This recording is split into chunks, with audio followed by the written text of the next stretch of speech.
और Rajasthan BJP core committee की आज होगी बैठक। विधानसभा चुनाव की तैयारी को लेकर होगी बैठक।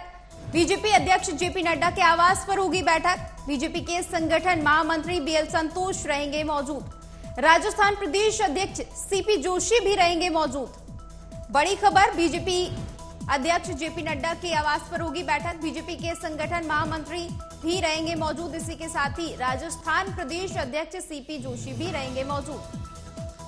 बता दें आपको, राजस्थान बीजेपी कोर कमेटी की आज बैठक होगी। पहली सूची राजस्थान की जारी की जा चुकी है, जिसको लेकर तमाम तरह की खबरें सामने आ रही हैं। विरोध भी हो रहा है कार्यकर्ताओं की ओर से।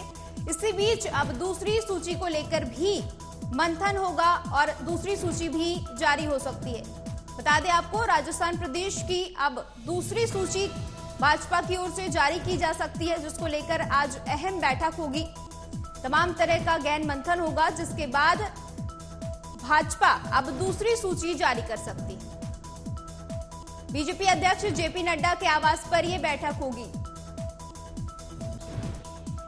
खबर पर ज्यादा जानकारी के लिए हमारे साथ मनोज शर्मा जुड़ चुके हैं। मनोज, क्या कुछ जानकारी है बैठक को लेकर? देखिए, मैं आपको बताना चाहूंगा कि ये जो कोर कमेटी की जो बैठक हो रही है, क्योंकि बीजेपी ने 41 उम्मीदवारों की लिस्ट तो जारी कर दी है, क्योंकि उन 41 उम्मीदवारों की लिस्ट के अंदर में बीजेपी को जिस प्रकार से कार्यकर्ताओं को और जो पुराने उम्मीदवार हैं उनकी विरोध को झेलने को देखते हुए बीजेपी ने अब जो भी 159 सीटें आनी है उस पर फूंक फूंक के कदम रखने का प्रयास कर रही है। क्योंकि कोर कमेटी की बैठक में सबसे पहला निर्णय यही लिया जाएगा कि कैसे उम्मीदवारों को दिया जाए जो पार्टी विरोधी में कहीं निर्दलीय ना चुनाव लड़ ले, कहीं पार्टी की परिस्थितियां तो खराब ना कर दे। तो इन सब चीजों पे विचार विमर्श किया जाएगा, क्योंकि जिस प्रकार से वसुंधरा को दरकिनार कर दिया गया है, उस स्थिति को देखते हुए ये समझा जाएगा कि वसुंधरा खेमे के लोगों को भी कुछ टिकट दिए जाएं, क्योंकि भारतीय जनता पार्टी के अंदर में टिकट की दावेदारी को लेने वाले बहुत लोग हैं।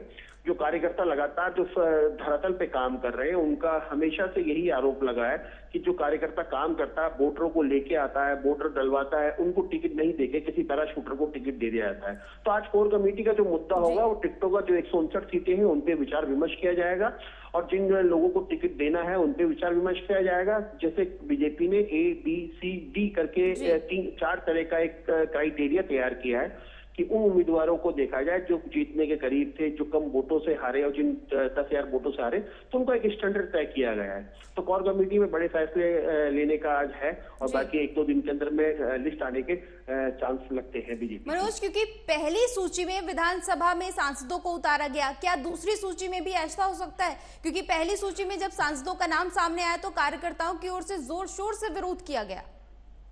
बिल्कुल, देखिए, जैसा कि मैंने आपको बताया कि पहली सूची जब आई 41 लोगों की, तो उसमें जयपुर की 2 विधानसभा सीटें हैं और भी आपके बानसूर की कई सीटें ऐसी हैं जहां पर विरोध लगातार बढ़ता जा रहा है। लोगों का आरोप है कि जो कार्यकर्ता है उनका आरोप है कि जिन लोगों को आपने टिकट दिया है वो ना तो पार्टी में सक्रिय रहे और ना ही वो आम जनता और आम कार्यकर्ताओं को नाम से जानते हैं।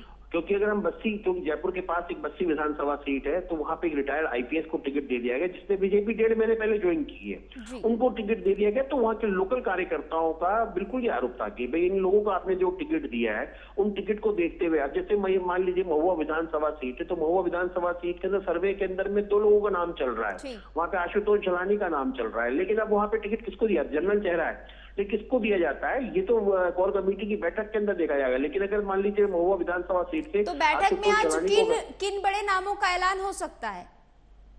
बिल्कुल, देखिए, अभी कहना ये बहुत जल्दबाजी होगी। बैठक में किन नामों का ऐलान हो सकता है, लेकिन ये मान के चलिए जिताऊ चेहरों पे बीजेपी दाव खेलेगी।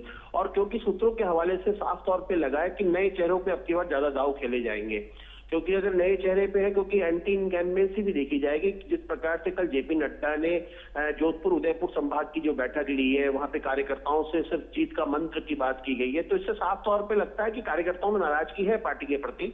लेकिन वो नाराजगी कितनी दूर हो पाती है, नए चेहरों के आधार पे होती है, क्योंकि 41 सीटों का जिस प्रकार से पूरे राजस्थान में विरोध हो रहा है, तो उसको देखते हुए भारतीय जनता पार्टी फूंक फूंक के कदम रखेगी अपनी नेक्स्ट लिस्ट के अंदर में। मनोज, राजस्थान में लगातार बैठकें हो रही हैं, सूची पर मंथन हो रहा है, सीएम चेहरे को लेकर क्या कुछ चर्चाएं नजर आती हैं वहां पर? देखिए, लगातार जो है कांग्रेस के मुख्यमंत्री अशोक गहलोत आरोप लगाते हुए आ रहे हैं। कल खड़गे जी ने भी आरोप लगाया कि ये बिना कैप्टन के चुनाव लड़ने जा रहे हैं, क्योंकि भारतीय जनता पार्टी ने अभी तक अपना सीएम फेस जो है जनता के सामने पेश नहीं किया है। लेकिन मैं आपको बताना चाहूंगा, क्योंकि ये एक बहुत बड़ी बात है, क्योंकि आप बिना कैप्टन के युद्ध लड़ने के लिए जा रहे हैं, तो ये अपने आप में एक बहुत बड़ी चिंतनीय भी हो सकता है भारतीय जनता पार्टी के लिए।